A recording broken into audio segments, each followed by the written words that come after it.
औज़ुबिल्लाहि मिनश्शैतानिर्रजीम बिस्मिल्लाहिर्रहमानिर्रहीम अल्लाहुम्मा कुल्लि वलिय्यिकल हुज्जत इब्निल हसन सलवातुका अलैहि वला आबाइही फ़ी हाज़िहि स्साअ व फ़ी कुल्लि साअ वलिय्यन व हाफ़िज़न व क़ाइदन व नासिरन व दलीलन व आइनन व हत्ता तुस्किनहु अर्ज़का तौअन व तुमत्तिअहु फ़ीहा तवीला।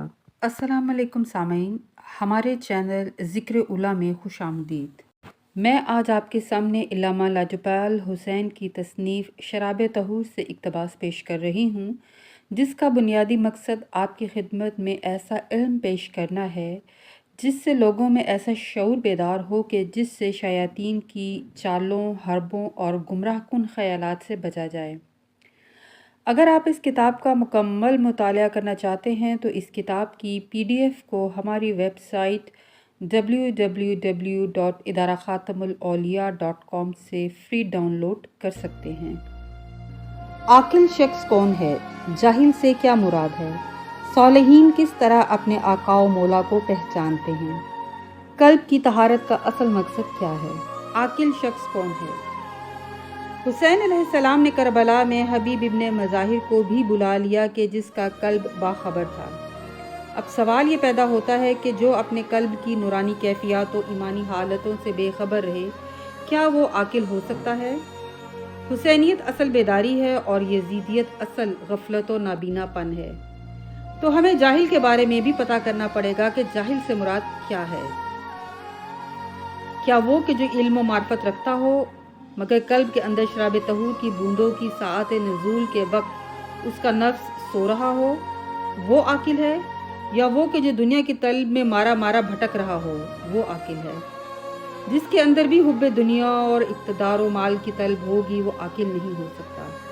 जिस भी इंसान ने अपने नफ्स को ख्वाहिशात और लज़्ज़ात का आदी बनाया, वो शैतान का साथी बन गया, क्योंकि नफ्स ही वो हकीकत है जिसके ज़रिए इंसान दुनिया में आला मुकाम और नूरानी तरक्की हासिल करता है।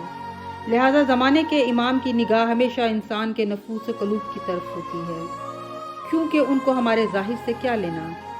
अगर हमारा बातिन ही शैतान का कैदी व ग़ुलाम है तो ज़ाहरी जिस्म तो हमेशा मुकाम आलियत पर होता है। कहते हैं कि जहालत हमेशा नफ्स की कसाफत से पैदा होती है और कसाफत नफ्स वो गुमराही है कि जो हमेशा गाफिल रखती है। बंदा अपने आप को सच्चा और आकिल समझता है, मगर इस नादान को क्या खबर कि नफ्स ने किस कदर उसे मार्फत नूर इमाम ज़माना से गाफिल बना रखा है, क्योंकि मारिफत का ताल्लुक भी इंसान को गफलत से बेदार कर देता है। ये बेदारी दर हकीकत नफ्स में लताफत पैदा करके उसको दायरा शरीयत में लाकर नफसानी चालों और ख्वाहिशों को कत्ल कराती है और नफ्स लवामा तरक्की पाता है। नफ्स की पहचान बंदे को आकिल व बीना कर देती है। राह शयातीन और वसवासे खन्नास बंद हो जाते हैं, क्योंकि नफ्स हमारा इंसान का दुश्मन है। जब उसकी तलब पूरी ना हो तो वो मुर्दा हो जाता है। पहचाने नूर इमाम के लिए कल्ब में नूर का होना लाजमी है। अहले सालिहीन कल्ब के नूर से अपने आका व मौला को पहचानते हैं, इसीलिए वो एक एक शब अल्लाह के जिक्र व तस्बीह में गुजारते हैं। यानी बातिन में जब रोशनी आए तो बंदा अंधेरी रातों में जागता है, क्योंकि बातिन गफलत की नींद से इंसान को जगा कर रखता है। उर्फाए कराम का कल्ब हमेशा अपने जिक्र से नूर हयात को पाता है और वजदावर कैफियत में मुस्तगरक रहता है। इसीलिए अमीर कायनात अली इब्न अबी तालिब अलैहिस्सलाम मर्तबा आरिफ बिल्लाह पर फाइज हैं। चूँकि कोई आरिफ कुल अपने इरफान मुशाहिदाती में दावा यकीन करता नज़र आता है कि अगर मेरी निगाहों से हिजाबात उठा भी दिए जाएं तब भी मेरे यकीन में कोई इजाफा ना होगा। यानी अली का कल्ब इल्मे इलाही का ख़जाना और याद इलाही से पुर है और मार्फत नूर अला नूर इस कदर बढ़ी हुई है कि फरमाते हैं कि मैं उस अल्लाह की इबादत तब तक नहीं करता जब तक कि मैं उसे देख न लूँ। यानी हुजूर कल्ब की ये शान है और रसूल पाक का फरमान है कि हुजूर कल्ब के बगैर सलात कबूल नहीं होती। और ये मर्तबा एक आशिक को ही हासिल है कि जिसके सामने माशूक की तजल्लियात बेहिजाब होती हैं। कल्ब की तहारत और पाकीज़गी का मकसद अपने ज़माने की असले आला का कुर्ब पाना है। इसीलिए कुर्ब पाने की सबसे बड़ी निशानी ये है कि ऐसे सालिहीन जिनकी बातनी हालत ये हो कि कल्ब नूर मार्फत से ज़िंदा हो तो मालिक उसे अपना हबीब करार देता है।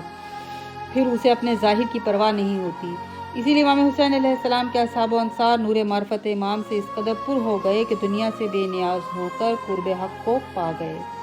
ہدایت حقیقی کے ملنے سے اب مقصد حیات پورا ہو گیا۔ عشق وحدت نے دل کو بینا کر دیا اور اس قدر تجلیات سے مستفید ہوئے کہ ہر وجود عکس تجلی حسین بن گیا اور لمحہ بھر میں مرتبہ حق الیقین پا لیا۔